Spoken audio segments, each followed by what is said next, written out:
through all of it. Oh, there's some strawberries and...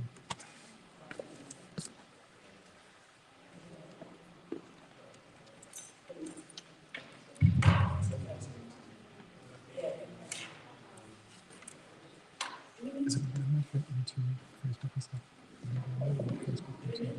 Whatever you guys are sitting on. So whatever you guys like. It's good.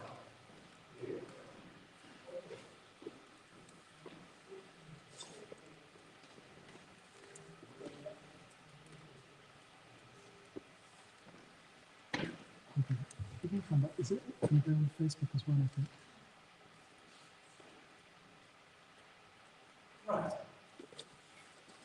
Good evening, ladies and gentlemen. Yeah. Good evening, candidates. That's fine. And welcome to One Vision's Hustings for the Watford Mayoral elections 2022, scheduled for Thursday, the 5th of May. We're here tonight to hear from candidates Asim Khan, Benita Mesta-Palmer, and Peter Taylor. And no doubt, we all look forward to an informative and stimulating discussion. First, allow me to wish our Muslim friends Ramadan Mubarak, our Sikh friends Happy Birthday, our Tamil friends Happy New Year, and Happy Easter to our Christian friends. Please be aware that each candidate will briefly present their manifesto in surname alphabetical order, which will rotate during the evening. Then, I'll open the floor to audience questions, followed by closing remarks from the candidates, in reverse to the starting. And finally, a vote of thanks from Mayoral, the founder and CEO of One Vision. Light refreshments will follow, and opportunities to further engage with candidates and one another. Please note that still photographs are being taken and that the event is now live on Facebook and YouTube. So please mind your P's and Q's. Let's respect different views and let's not heckle one another. Please don't be alarmed if I interject at any point, as I will most probably be requesting a little more information from the candidates and audience alike. And if absolutely necessary, I may reject questions that are deemed unacceptable. Toilets, for those that require them, are located literally through these doors, down the steps, to the left, the men's, to the right, ladies, should you need it. Emergency exits, we've just come through, we know exactly where they are, and could I ask everyone please to switch off your mobile phones. Now, allow me to briefly set the scene. Before the pandemic, when things were very different, the voter turnout at the 2018 mayoral elections was 39.27%, and Peter Taylor from the Liberal Democrats was elected mayor with 15,931 votes. Where were the other 60%, you may ask? Let's also remind ourselves the elected mayor 2022 will be leader of the Watford Council and is responsible for all of the services controlled by the council, and they, he or she, appoint members of the cabinet who each have responsibility for specific council services, from bin collections, parks, public housing, and I think even potholes. No, it's not fixing potholes. That's a shame, because I suspect we'd probably do a better job, wouldn't we? To providing mental health services, deciding planning applications and managing schemes to tackle climate change. On Thursday, the 5th of May, Watford voters will pick the person they want to run these services that affect their, that is, your everyday life. Some suggest that there's a possibility that 2022 results may reflect how people feel about the Prime Minister, the so-called Partygate saga, how COVID has been handled, the rising cost of living, non-doms, and potentially the PM's international reach. as important as they may be, we are here tonight to hear from the Watford mayoral candidates themselves about their plans and policies for Watford, what they will and won't do, and maybe even what they would have done differently. Hindsight is a wonderful thing. Before we hear from the candidates, that is their manifestos, here are their brief bios. Representing the Labour Party, Asif Khan was first elected in May 2011 in the Legates Ward and was elected County Councillor for North Watford in May 2017. He was re-elected in May 2021 with an increased majority. He was born in Watford and raised in Watford, attending Parkgate Junior School and Watford Boys Grammar School. He has lived all his life in Watford and very much sees himself as a Watfordian. His two young children also went to Parkgate School. On the council, he has been chair of the budget panel, vice chair of overview scrutiny, as well as chairing the scrutiny of the Watford community housing. He has an acumen for finance. He was the first citizen of Watford for the municipal year 2019-20 as chairman of the council, that is, civic mayor. He enjoys international politics and is an avid reader. He has an eclectic musical taste ranging from Sufi Qawwali music to classical to folk. He enjoys cricket and cooking and is often seen in local restaurants. You can say it. It's okay. Your wife comes from it. Oh, she does. Indeed, she does. Why don't you, before I meet the others, now that I've introduced you, why don't you share with us, if that's all right with you, your manifesto? Please feel free. Yes, thank you. Colleague, I'm going to use the letter. Can everyone hear me? Good evening, and standing here is a bit of an echo, but forgive me. So I'm Asif Khan. I am the Labour candidate to be the Mayor of Watford. Much of what I was going to say speaks of what I am as a personality. I was born here. I was brought up here. My children were born here. Sadly, my parents are also buried here in Watford. So my roots are based firmly within this town. And that love, that care for this town and for its people are what drive me and what motivated me to stand for mayor. And some of my manifestos issues. So what would make this town better? What would make this town even better for its people are linked by my experience, my values, but also what I see as a vision for this town. So many of you may have got through the posts my 6-point plan, and I'll overcome, and I will discuss some of those key things. We are at the moment living in a cost of living crisis. You know, my bills, and many of your bills will have come, your gas bills and your electric bills would have just come through the door this week. You would have been astounded. It's almost like taking out a mortgage payment to pay these monthly payments. And for some of us, we would just about manage. But for many people in Watford, they won't manage. So one of my key things that I will implement as mayor is introduce a groundbreaking poverty charter.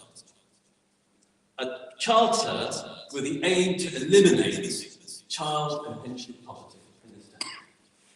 We cannot be one of the richest countries in the whole of this universe, not just this world, and still have poverty at levels which shouldn't exist. So I would use the council's powers, its mechanisms, its connectivity to set this charter in place where policies are put in place and the impact it will have on poverty will be seen and reduced and hopefully eliminated. That would mean that the council will step in to provide free meals to those who need it. It would mean that we would cut play areas, which actually had a great impact, which is poverty. That's one of the key areas. The other area is actually we need to build more social and affordable homes and stop developers from building these high-rise towers that are a blight to our town. We need to stop those. We need to start building affordable houses, and that's part and parcel of that. That's leadership, actually. That's the leadership that's been lacking. I've been a councillor for over a decade now. I've seen how it works. And that leadership is lacking when it comes to delivering what's appropriate, what's necessary, and no more, no more Taylor's house in this town. I will also tackle the climate emergency, tackle it head on, with policies that will hopefully reduce this as well. So that is one of my key priorities. Investing across Watford, across the town, and all some of the other areas that exist in our local shopping areas are neglected, whether it's in North Watford, whether it's in Central Watford, whether it's in West Watford. We need to invest in our local businesses, in our town as well. And better transport for Watford as well, making sure that we have the appropriate support, but working with Herts County Council and lobbying and developing and ensuring that we've got an interconnected bus network, interconnected alternative transport that's necessary. Unfortunately, not everybody can ride bikes, and that's not going to be the solution to our transport, although it's part of that solution mix. So we need to provide transport that's going to produce the great results that we need to help tackling the climate emergency. And we also need to deal with people's fears with security. We need more police on the streets.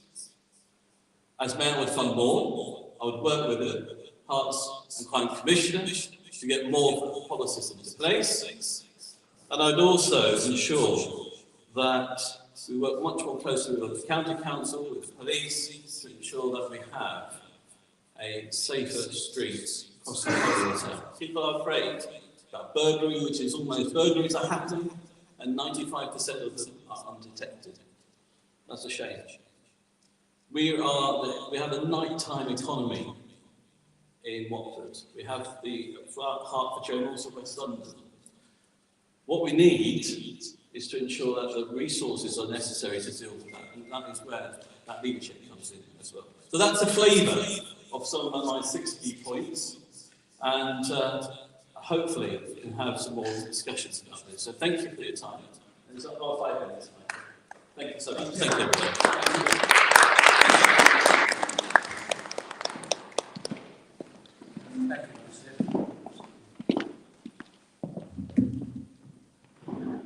Representing the Conservative Party, Benita Palmer was born in Watford General Hospital and grew up in Watford, attending Watford Girls Grammar School. She also met her husband. Not the girls. Not at the girls. Not the girls, at the boys. That's correct, at the boys' grammar school. Benita's family community pharmacy business is based across Watford. Her entire family still live in the town, and she has served as a Watford Borough Councillor, engaging in voluntary service throughout the area her whole life. Benita is the founding school governor of Lanchester Community Free School on the Hampstead Road, and is a trustee for Watford Palace Theatre, as well as an active member of Watford Hindu Group, which her grandparents helped found in the 1980s. She was elected to Watford Borough Council in 2014, becoming a member of the Borough Major Projects Board, and then being elected as the most recent Conservative group leader at Watford Council. She works as a head of partnerships for a charity. Over to you. Thank you.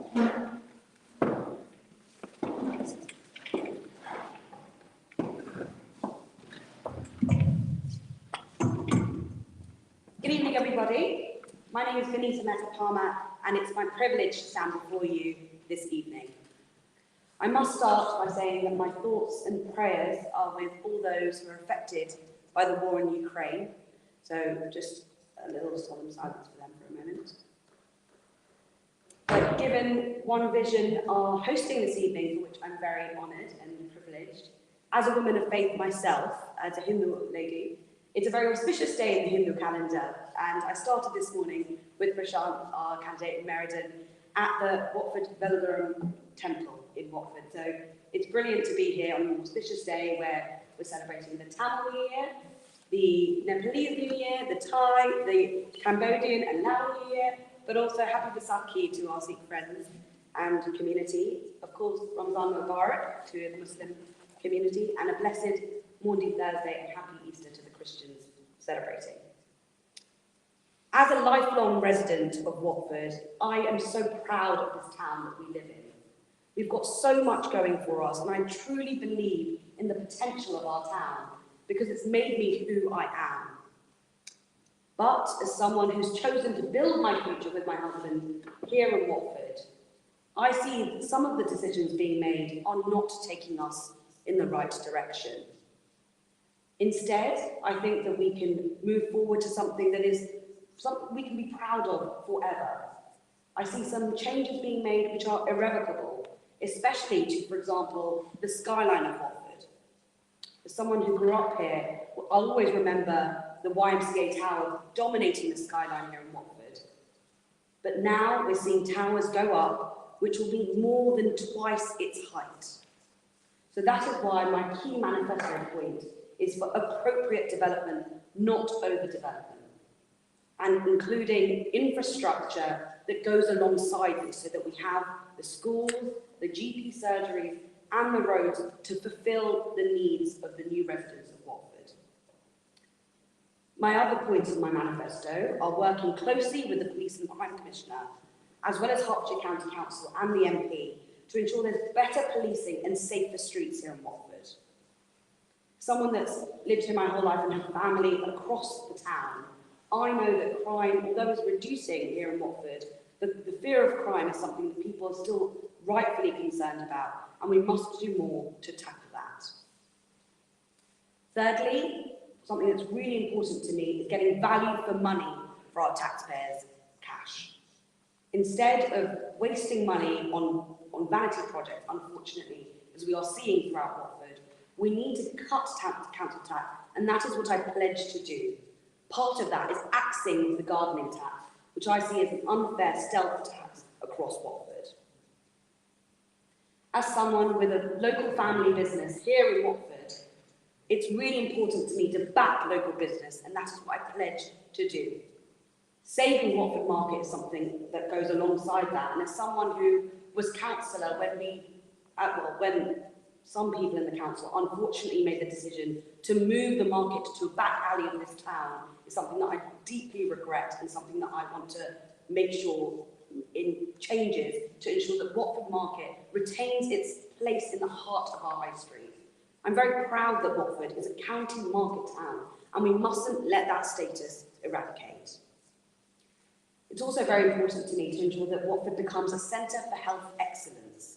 That includes the incredible investment that our parliamentary colleagues have secured for the Watford General Hospital. But I also believe deeply in protecting the local environment and our green spaces in Watford. I stand here before you with a positive vision for Watford's future, with a real belief in its potential, given where we have all chosen to live. And I think that's something really important, but we can build on that. Of course, there's lots going on in politics in Westminster or nationally, but what I'm interested in here tonight is the next 4 years in Watford's future. You might hear a lot about the national government, but I do agree with what Michael mentioned, which is that we need to make sure that this evening's debate is about Watford issues that concern you as local residents. So I look forward to this pragmatic discussion about what matters to you and hearing from you this evening. Thank you.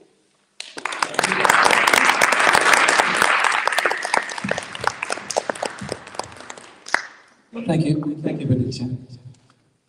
Representing the Liberal Democrat Party, elected mayor, Peter Taylor, was elected as a Liberal Democrat councillor in Oxley Ward in 2012. He became Mayor of Watford on May 4th, 2018, succeeding incumbent Mayor of Watford, Dorothy Thornhill. He was raised in Sheffield and attended the University of Edinburgh before moving to Watford to work as a teacher. He continued to work in the education sector as Assistant Director to the Catholic Education Service, representing over 2,000 Catholic schools in England and Wales. Peter lives in Oxley with his wife and 3 children. Over to you.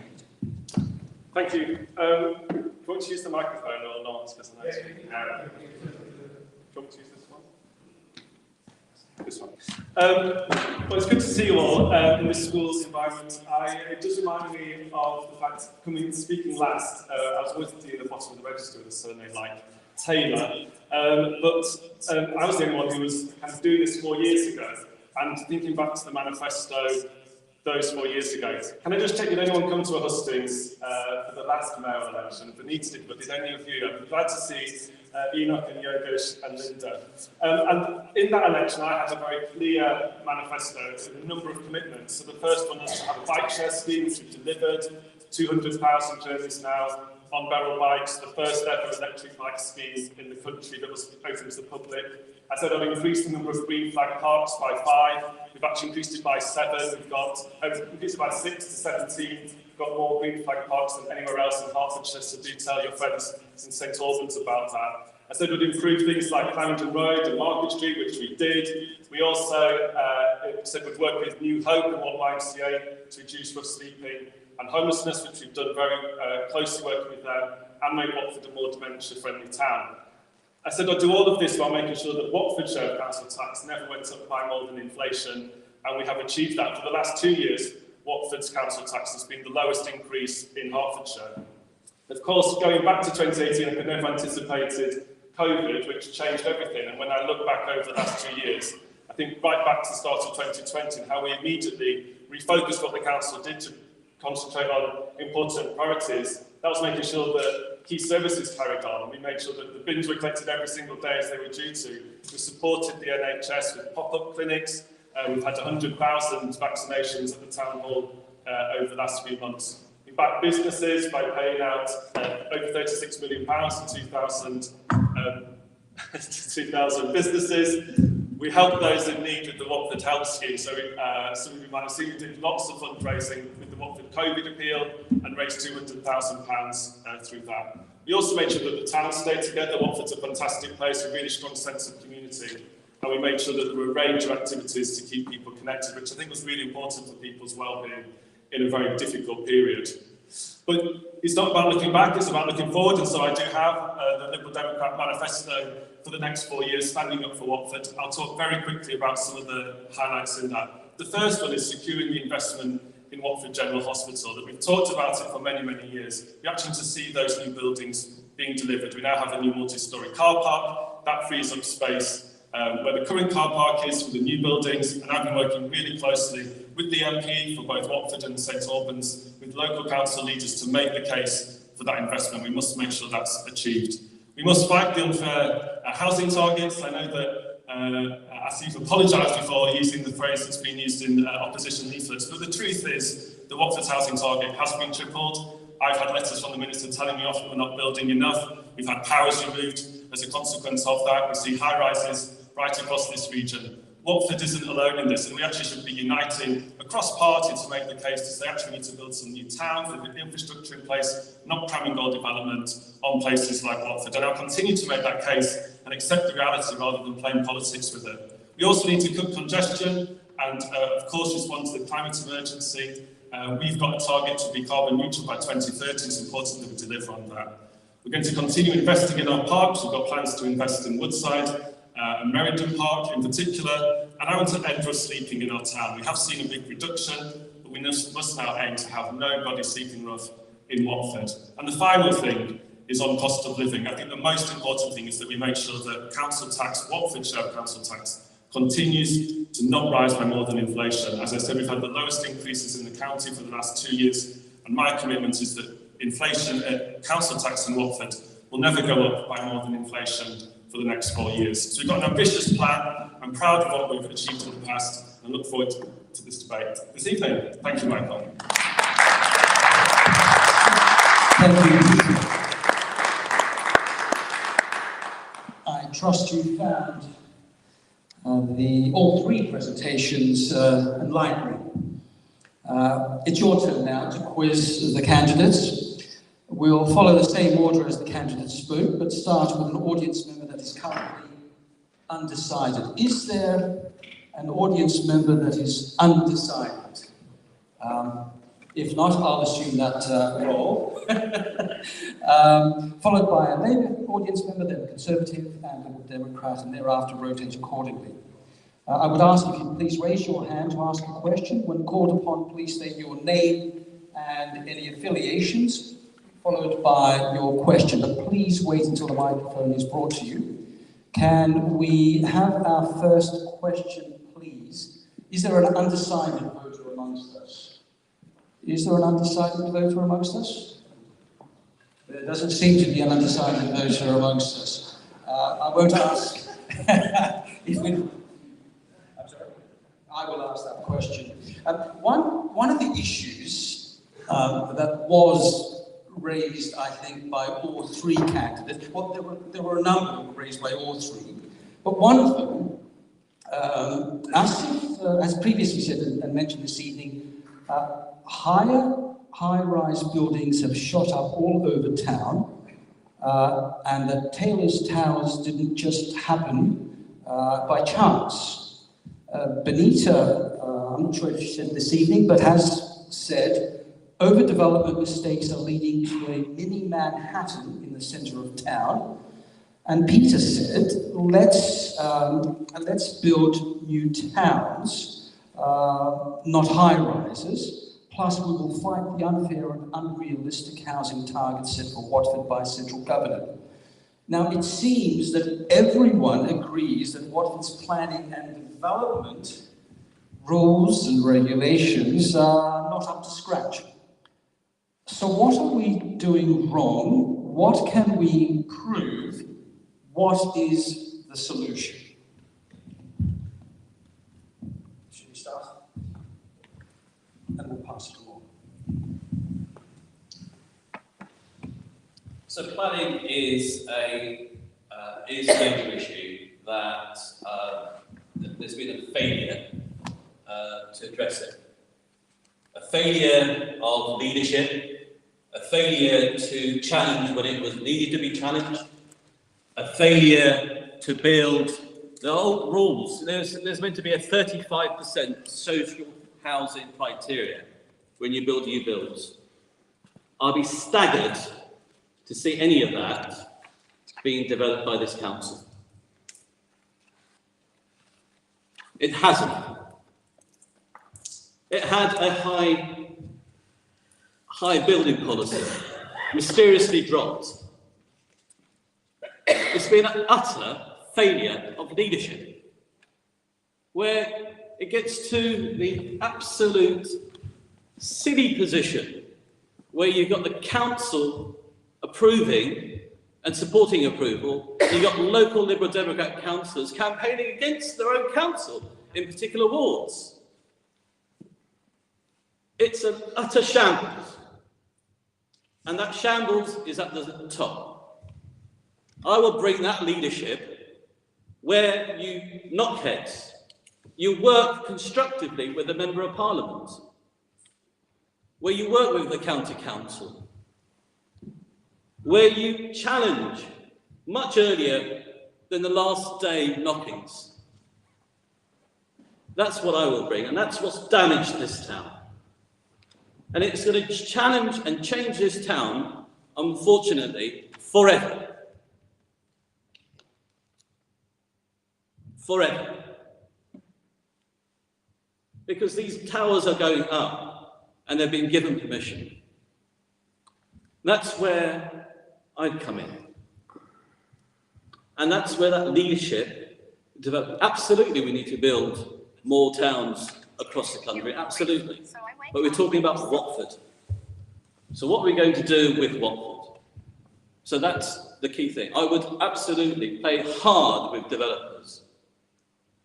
Developers need to if they want to develop in this town, they need to make sure that they don't build high. And that's where I come in as a mayor. I would make sure that they're building social housing, affordable housing, where people from Watford can actually live and afford to live, not going out of this town. That's what I will definitely do. I will bring that leadership, bringing everyone together, making sure that we speak with one voice and stand up for this particular town. And that's what I bring, and that's what I'll bring as mayor. Thank you.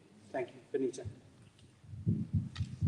Well, as someone that's been knocking on doors across this town for many, many years, I've never seen overdevelopment and planning come up so much as I have, sadly, the last 4 years. So you can make of that what you will. I do think that it's clear that affordable housing is not happening here in Watford.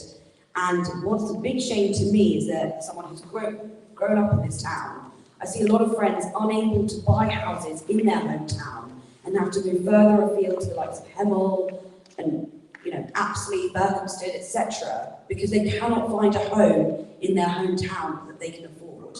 That is not right, and I don't like seeing it when people on their doorsteps tell me that their children just are unable to find these homes that they deserve to live in because they want to be part of this community that they've been born and bred in, but they're unable to do so. That seems a real shame to me.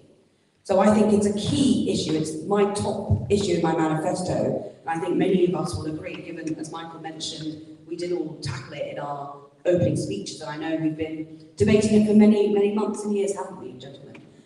However, I do think, as a solution which Michael requested, we must think more imaginatively about planning in our town. Frankly, the 28-storey tower that's going to be erected on the Range site, the 26-storey tower that's going to be on the Clarendon Road, the 25-storey tower that is already being erected in Ascot Road. People see these towers and people do not like them. As someone who's got family, my uncle, my grandparents live in Croydon, when you drive up to Croydon, you see those towers, and as a London suburb, it's quite out of place, but it makes sense for a London suburb. I do not agree with the Liberal Democrat vision for an urban metropolis in Watford. I'm proud of our civic heritage as a county market town in Hertfordshire, not in London, with family homes with the infrastructure to match. That is what is appropriate development, not overdevelopment, which is what I pledge to do. When it comes to what's led us to this, unfortunately, we're in a situation where the council and the incumbent mayor has not negotiated the housing targets as they should. Their very own local plan, made on behalf of our town, did not mention housing targets once. So it can come in leaflets, it can come in newspaper commentaries, it can come out of your mouth. But in the document where it matters, to not even mention it, surely that's a failure of leadership, I'm afraid. It is a fact that it's a failure of leadership, yes, you're right. So, it is incumbent upon the next leader, which I hope you will believe and support me to be, to work in alignment with the MP, with the Hertfordshire County Council, with the ministers and in the cabinet and in the departments, to ensure that we have the right and the fair deal for Watford. What I care about is what Watford residents want, not what my party and all these kind of political things that we like to slang around. It's not about that. It's about what people, it's about what people need in this town. That is what's important. And taking the initiative to do it.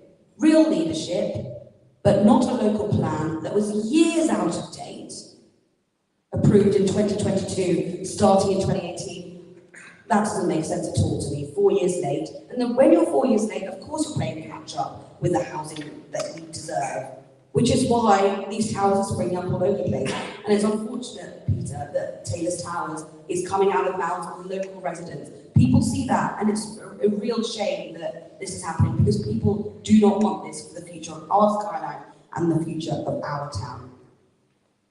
At the end of the day, we must work for the betterment of Watford, not just accept what developers developers want, take their money and use it on whatever project suits you. It's about challenging to understand what is right for Watford and achieving that. That is what the Mayor should be doing, and that's what I would do if elected. Thank you, Benita. Peter, please, I'm sure you've got an answer. I don't know where to start. Benita said a number of times about the local plan being 4 years out of date and sadly over the last 4 years. So, Benita, what happened 4 years ago for the reason for that? Can I answer? Yeah, what happened 4 years ago? So, as I understand it, there was a lot of rushed through towers, including, for example, in December 2019, 3 days after the MP was elected. No, True. So that's not. If you want to answer, what you've asked me to do is to set the scene. Well, it's true that you as Mayor and your council and your cabinet have approved these towers. As someone who is the leader of a council, as someone who is the leader of a council where there is 26 Liberal Democrats, how can someone blame other parties for this? I know you're in, a minority opposition there, but you're there. You cannot blame the Conservatives for this, Peter, because these are your decisions taken by your cabinet and your office. The buck stops there. So you didn't answer the question, Benita, which is a really straightforward one. 4 years ago, we were just about to approve a local plan. The reason it wasn't approved was because Watford's target was tripled. So the previous local plan couldn't then get adopted because your party tripled our housing target. And you somehow pretend that that's totally relevant. It's not irrelevant. The number of councils who've not had a local plan adopted because the local plan doesn't achieve the housing target. So if we look at Sevenoaks, the local plan wasn't adopted because it didn't achieve the target. Tonbridge and Mallet, St Albans, Warwick, South Oxford, Welling Hatfield. All of these councils, the local plan wasn't adopted, wasn't accepted because it didn't meet the government's target. And your party's government tripled Watford's housing target in 2018. That's just a fact. Now, we've had lots and lots of rhetoric from two people to my left, but I didn't hear any solutions. And does anyone in this room actually believe that if one of those was the mayor, that somehow all of this would go away? Yeah. It just happens to be, you honestly believe that there'll be no... Okay, so randomly, Watford Council is building tall buildings. When you look around, we've got, Conservative-run Woking, not in London, building 39-storey developments. We've got Labour-run Reading, not in London, building 24-storey developments. Is that just coincidence?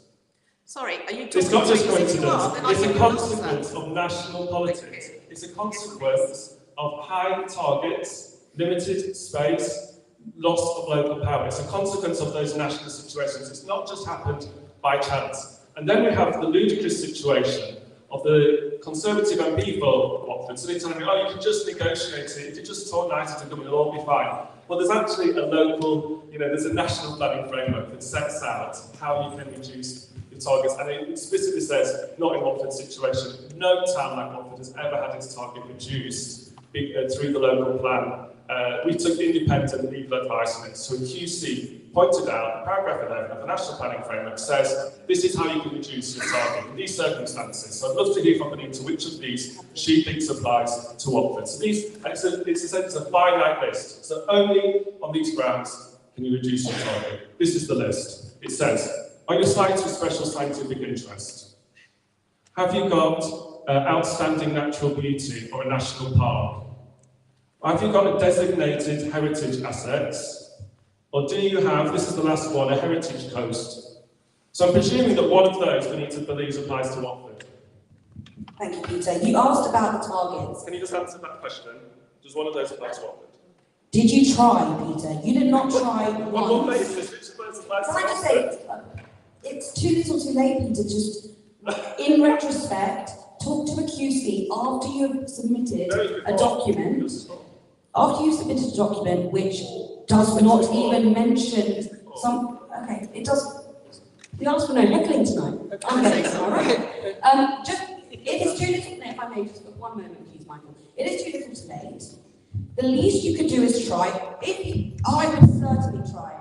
Family members and friends of mine will tell you that I try, because that is my character, and that is what we need for Watford. Someone who will stand up for us and not just take it lying down. You also asked about targets. Well, if we're talking about national targets, the Liberal Democrats want 380,000 houses. That's far more than the Conservative Party.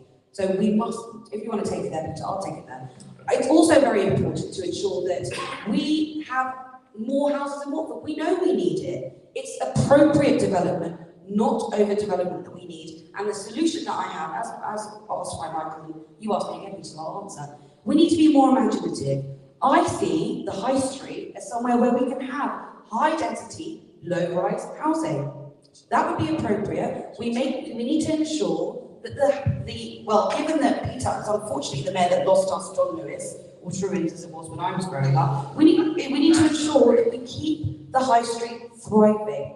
And a way that we could do so is to invite more people to be able to live in the town, to keep the buzz alive. Which is exactly what's in our local plan. So that's exactly what it says. We'll build more homes in the town centre. Well, that's what it is that you've asked us to do it. You're asking us not to submit a local plan, which is exactly what you just told us we should do. Does anyone else have any other comments? Because the lady has a thought. Please, if you would. The local press, the radio, many of your opposition call them Taylor's Towers. I don't. I call them Teflon Towers because nothing sticks to you. You have 26 majority in the chamber and nothing is the Liberals' fault. Well, it is. You have not been imaginative. You have said here tonight, let's work together in reducing the towers. You've got two people from two opposite parties who want to work with you. Make a pledge tonight. Stop the Teflon Towers, work with the Conservatives and Labour and put a hold on them because these two have grown up in Watford. You, like me, I've only been here 30 years. But I'm telling you, it's driving people away. Where is the parking? Where's the infrastructure? Where are the cars going to go? It's a nightmare. You have an arterial road, one, which is already congested at Christmas. This is not Taylor's Towers. It's a Teflon mess that you're doing. Listen to everybody. Stand up tonight and say, I've heard you. We're going to put a hold on everything and we'll renegotiate. Because you'll have our backing, the MP's backing, the county council's backing, we'll all be behind you. Stop passing the buck. It lands on your shoulders. Well, that would be lovely, Linda, but in fact, there is a law around planning. So if you take, for example, Caledonian House, Watford Council said, I think you were maybe in the council at the time, we're rejecting it. What was the consequence of that?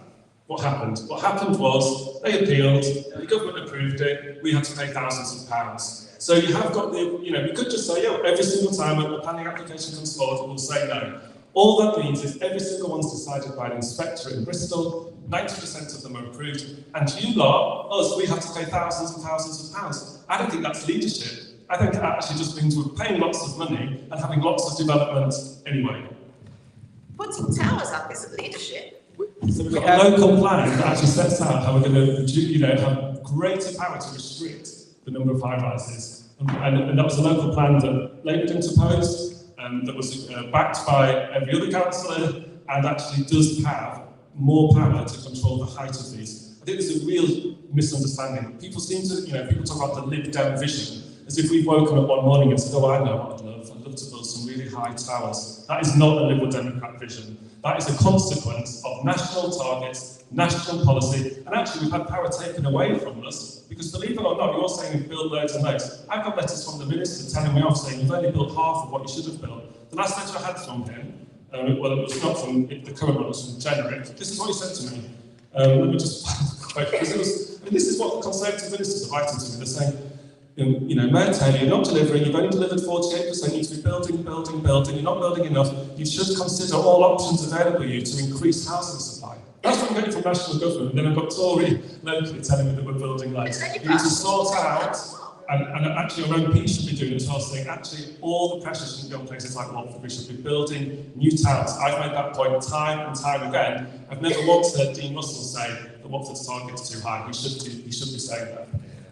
The gentleman in yellow, please. Yeah, thank you. And I do declare my allegiance. I'm also the County Council of Central Watford, which has the most development going on. And there are lots of new residential developments within the county centre. Having said that, it is the case of one council in Hertfordshire trying to get a local plan through, Conservative run, which did not meet the housing targets. The planning inspectorate threw it out and said, think again, you have to meet the targets set by central government. You could not submit a plan that doesn't.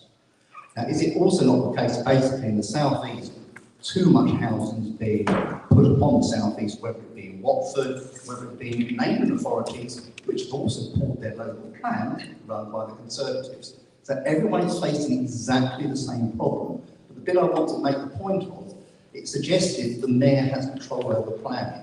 It's a semi-judicial process, planning applications have to be considered legally by the Development Management Planning Committee on a legal basis with an open mind in terms of what the developer submits. The mayor cannot veto a planning application submitted by a developer.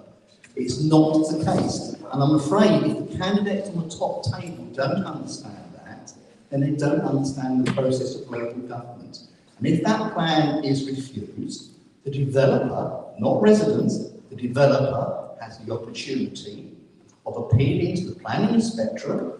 The council actually turned down the tower block on the St Albans Road. The planning inspectorate overruled the council and granted planning permission for it. That's a fact of life. So the hands are actually tied for all local authorities, not just Watford. And in fact, that needs to be explained to everyone who's listening tonight and indeed the general public. The planning process is in favour of developers. And that, in my view, personally, is wrong. It should be in favour of what residents want. Council does not have any say on anything. So the central government of the council does not have any. Sorry, we'll come back to that. I get the impression that there's some disagreement, but I get that there's a lot of agreement. We all agree that we need housing, and we all seem to agree that maybe towns and other creative, imaginative ways of addressing the problem should be applied.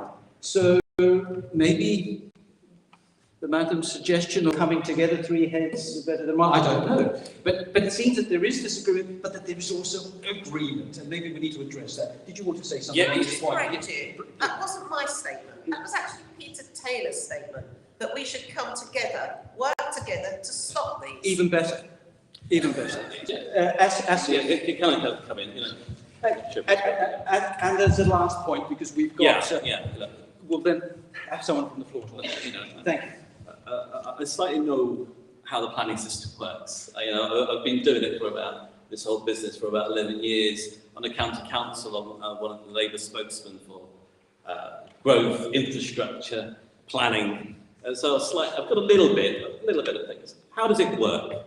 A developer will come, prior application, and will go to the council, not so much the mayor initially, that doesn't happen. They'll go to the planning department, say, look, we're going to propose, here we go, this is development, we're proposing that. What say you? That happens. What say you? And the head of planning, or whoever it may be, will say, well, actually, yeah, you're right, yeah, it corresponds with this, it corresponds with that. And then it will go to the politicians. It will. And anyone who says it doesn't go to the politicians is wrong. It goes to the politicians, and they say, these are the plans, what say you, or whatever, and then, well, it looks interesting, it's whatever, and then they'll have a look at it. And then the process starts. This is where the leadership fails. Where the mayor, and whoever he delegates the responsibility to, has to say, no, that's not happening. Where are the social housing? Where are the affordable housing? Where are the restrictions and height? Even before the whole process happens.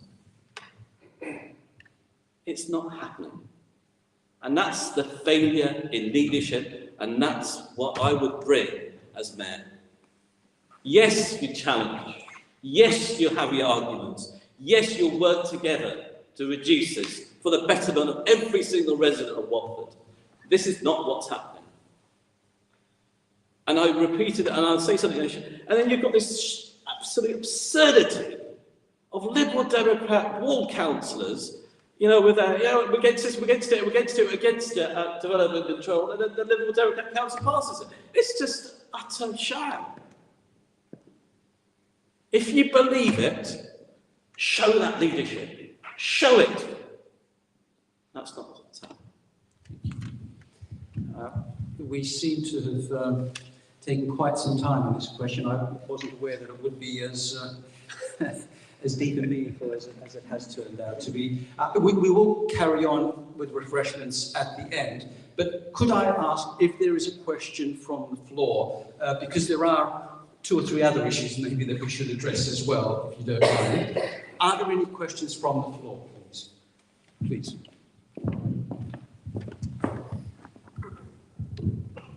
Yogesh Joshi, as an individual, but also I belong to Watford Indian Association and Watford Interfaith Association. So, obviously, bringing some concerns or questions, queries from the community I belong to. So, I have 2 questions, different questions to all the 3 candidates. Can I go? Would you like to go? Please. If we could try and keep them to 2-3 minutes as we can get more questions in, that would be greatly appreciated. Thank you. So I'll start with alphabetical order. The questions for us, effectively, based on the Liberal Democrat election leaflet I have. It tells me actually in the race, Labour will sort of stop it. When it was in power, it was the worst performing council. Opposed play facilities and land for hospital, let Tories off hook over increased housing targets. I mean, obviously laboured too much on the housing, so maybe you can leave that aside. And one of the worst performing district councils in the country, where you are now. Now, if you get elected as a mayor, is that going to turn true for Watford? Absolutely not. I mean, this is way before my time, 20 years ago. I can't remember what I was doing 20 years ago. But I can tell you it will be the best performing council in the whole country under a Labour leadership, my leadership. And that's, I can promise you that, and I'll be accountable for that particular thing. You know, I have personally, as a borough councillor, as a county councillor, a reputation of excellence, and I will absolutely implement that. That is my leadership style, professionally and also as a councillor. You know, that is something which I will bring to the council. You know, that's I call that UK gold. It's a repeat, constant repeat for the past, over and over again. Some of it is 20 years ago. So it's about 5 election cycles. I'm just being very the current elections. Yeah. Questions for Philippa. Again, using the Lib Dem election leaflet, it says the race is between Lib Dem and Labour. Conservatives actually don't even get a mention in terms of this because they came 3rd last election. How do you see your prospect and counter actually that you are actually a sort of candidate actually to fight, worth fighting for and getting a vote actually? You deserve a vote to win this year's election. Is there a microphone, please? What happened to the other microphones? We had 4 of them earlier. Thank you for your question, Yogesh. Well, to me, that just underlines exactly what the Lib Dems are thinking about your vote. They take votes for granted across Watford. They don't even think that the electorate should have their say because they've made up their minds in their leaflets as it is. Isn't that insulting? They've predisposed what people's views will be. We're all fed up of it. Frankly, although some people like to wash their hands of their responsibility, unfortunately, Peter, you're walking into what would be, hopefully not, but what would be the 3rd decade of Lib Dem rule in Watford. All of this blame to others mustn't be heard. They have been in power for 2 decades. I vividly remember in 2002 when I was at Castlebury School and Dorothy Thornhill was elected as mayor, the first mayor of Watford, and I remember as a young woman how inspirational it was that a woman was elected into that position, personally. But that was 2 decades ago. How can they continue blaming any other party for their decisions, which have continually happened across Watford? So, to go back to that point, it's an important one.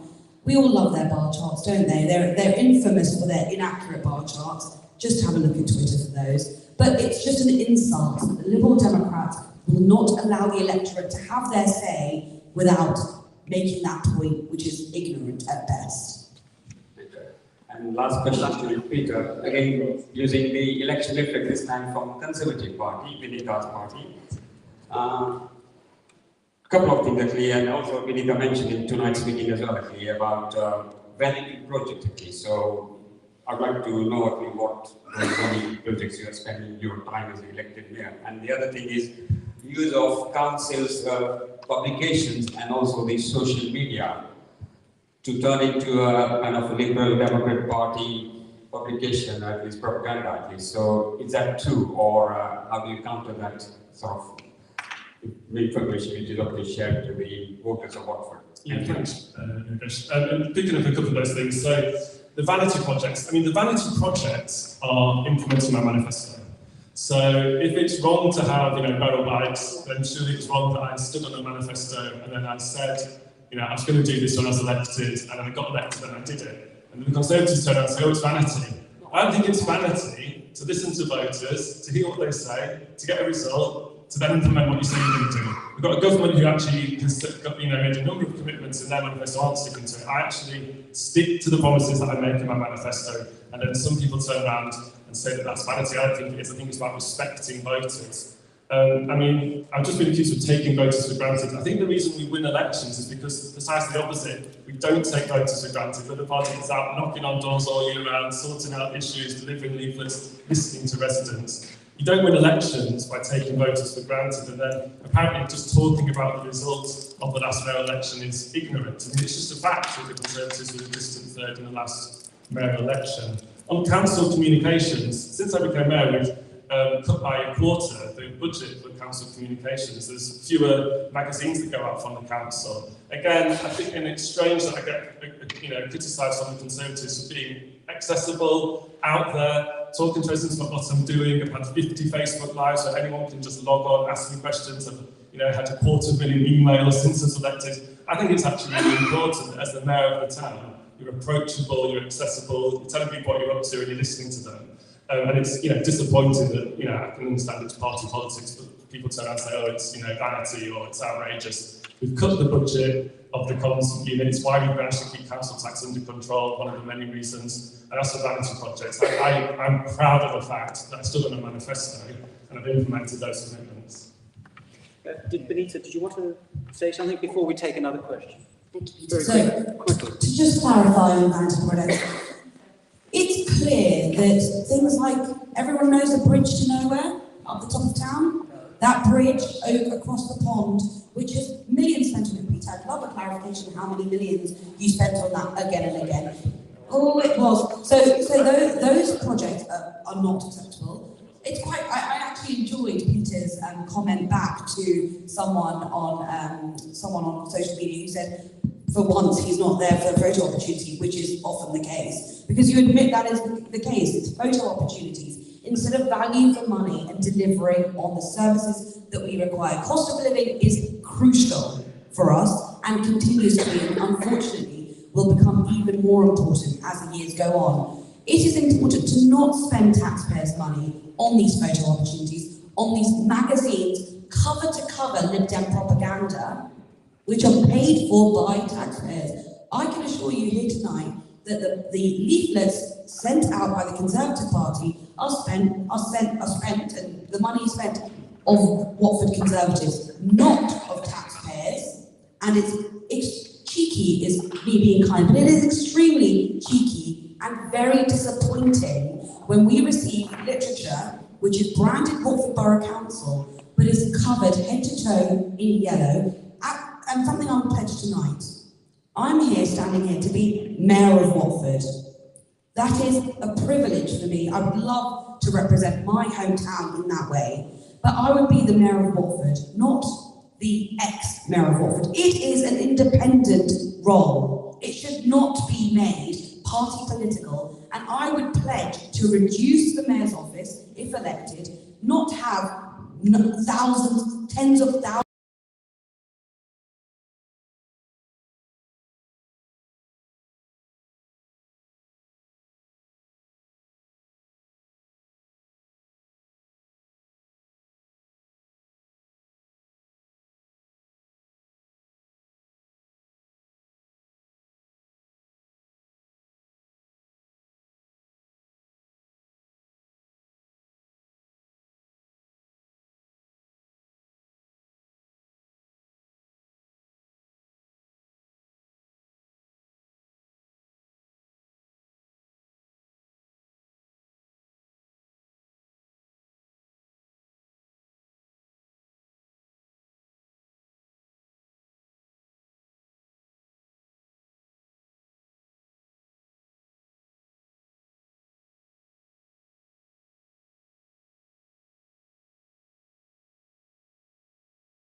I'm sorry?